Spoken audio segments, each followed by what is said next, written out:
Corinthians 1-0 Vasco, e hoje eu estou muito frustrado por dois aspectos principais. Os erros táticos do Renato Gaúcho, que eu vou mostrar aqui na prancheta para vocês, e também pela ambição desse elenco do Vasco, que é o que a gente vai ter aí até pelo menos a janela de julho. Com um a mais, com 45 minutos, era pelo menos para o Vasco sair com empate, e dava para sair com empate. Mas foi uma equipe pouco inspirada animicamente, e para mim, de um treinador que errou nessa partida. O Renato Gaúcho foi muito mal nas suas escolhas, nas suas decisões. A gente vai falar bastante sobre isso. Do outro lado, tinha uma equipe na zona de rebaixamento, fraca tecnicamente, na minha opinião, errando bastante nos aspectos ofensivos, em que o Vasco, no primeiro tempo, teve superioridade com 25 minutos. Mas aí começou a cair na pilha, o Corinthians enfiando o cacete nos jogadores do Vasco, batendo o tempo inteiro, e o Vasco não sabendo se defender. Thiago Mendes sofreu aquela falta que foi criminosa de um jogador com caráter duvidoso, que é esse André do Corinthians, e aí volta no segundo tempo, tendo tomado o gol num lance em que o Thiago Mendes estava sendo atendido de um outro momento, sofre o gol na única chance que o Corinthians teve de perigo. Uma infiltração do Bidu por dentro, um passe magnífico do Barros, em que o Vasco triplicou a marcação pelo lado direito, né? O Vasco marcava com 3 contra apenas o Vitinho do Corinthians. E aí volta na segunda etapa, para mim, com um grande erro do Renato Gaúcho. Se você tem uma equipe que é fraca tecnicamente, e você sabe que do outro lado, o outro time vai se fechar no 4-4-1, com um a menos, por que não colocar o único centroavante de área, que era o Spinelli? Qual a razão, Renato Gaúcho? Você que foi um grande atacante, por que não colocou o Spinelli? Aqui a gente não está falando se o argentino é bom ou é ruim, é o único que tem da função.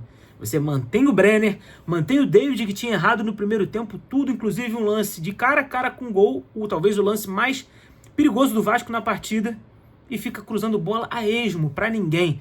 Do outro lado você tem o Brenner, que não consegue simplesmente andar mais em campo. Estou muito preocupado com esse jogador. Deixa o Andrés Gomes no mano a mano, no lado esquerdo, contra o Ranieri, que vencia todos os duelos individuais contra o colombiano, e faz um jogo de afunilamento. O Vasco afunilava o tempo inteiro. Ao invés de dar amplitude e profundidade, deixar inversão de corredor livre no lado direito, poder ter o Pumita. E aí eu vou mostrar como o Vasco ficou em determinado momento, depois com a entrada muito, mas muito tardia do Spinelli aos 25 do segundo tempo. Ou seja, já com o Corinthians forte nas bolas paradas e o Vasco já mais cansado. Renato Gaúcho saca o Paulo Henrique, que estava mal na partida, mas talvez fosse o único que desse um pouco mais de profundidade aqui pelo corredor direito, e o Vasco ficou montado dessa forma. Foi para 3 zagueiros com o Saldívia, Barros recuado e o Robert Renan, empurrando o Corinthians para trás. No lado esquerdo era o Andrés o tempo inteiro contra Spinelli, depois Carrijo. O Piton atuando muito mais por dentro, como meia, mas fazendo cruzamentos horrorosos. Errou praticamente todos os cruzamentos que ele tentou. No meio, você tinha o Brenner atrás do Spinelli, o Spinelli na área. Aí era Rojas flutuando nessa área com o Nuno Moreira. E aqui o Adson, que é canhoto. Então a tendência do canhoto é cortar para dentro. Ou seja, se perdeu todo esse corredor direito aqui e concentrava todas as atuações pelo lado direito da defesa do Corinthians. O que o Diniz fez foi, colocou o Carrijo nesse setor, vou colocar com esse botão azul, fechou todas essas posições aqui. O Vasco errava os cruzamentos nas poucas vezes que conseguia explorar essa linha de fundo. Spinelli contra 3 atletas do Corinthians dentro da área, e o Vasco praticamente não cruzou. O que sobrava? Voltava a bola aqui para trás, finalização do Rojas, e só foi quem tentou no jogo, e do Andrés também, que cortava todas as bolas e fez uma partida muito ruim. Renato demorou. Você precisa, contra equipes fechadas, espaçar a última linha, abrir o campo. O Corinthians se fechava às vezes num 5-3-1, às vezes num 4-4-1, ou seja, era uma equipe que só tinha isso. Não tinha mais nada a fazer, era se defender.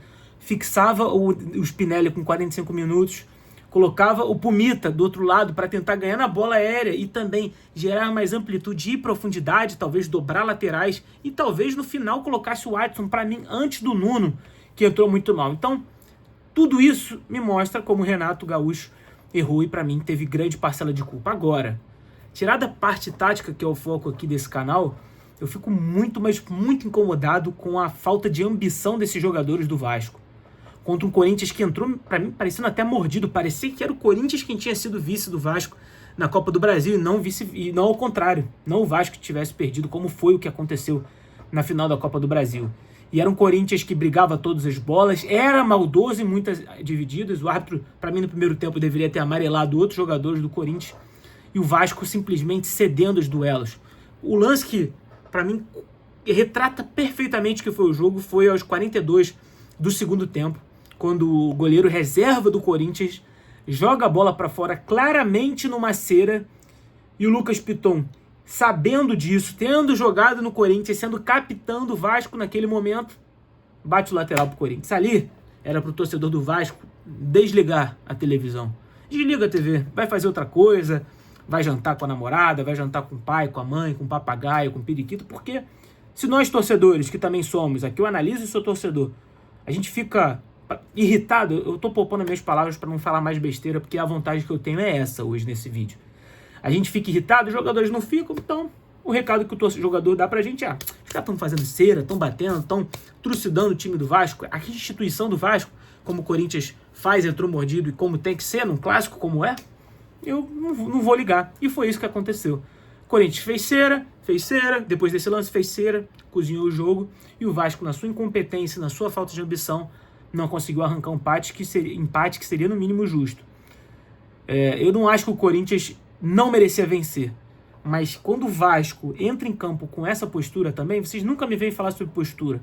Uma equipe não conseguindo dar ritmo, não acelerando as jogadas, não tocando rápido, cozinhando muito a bola, amarrando muito um jogo que precisava dar ritmo, dar volume, cruzar a bola, finalizar mais rápido. Aí realmente o único resultado que pode ser possível nessa partida é a derrota, uma derrota que vai custar caro lá na frente. Eu achava que dava para o Vasco sair pontuando de Itaquera, e mais uma vez o Vasco volta sem nenhum ponto da Arena Corinthians. Mas é isso, agora é jogo difícil. Deixa eu até conferir contra quem é o próximo jogo, se eu não estou enganado é contra o Flamengo, né? Contra o rival. Deixa eu ver aqui a próxima partida do Vasco. Ainda tem partida pelo campeonato, pela Sul-Americana, né? Deixa eu só confirmar aqui, pessoal, para trazer certinho.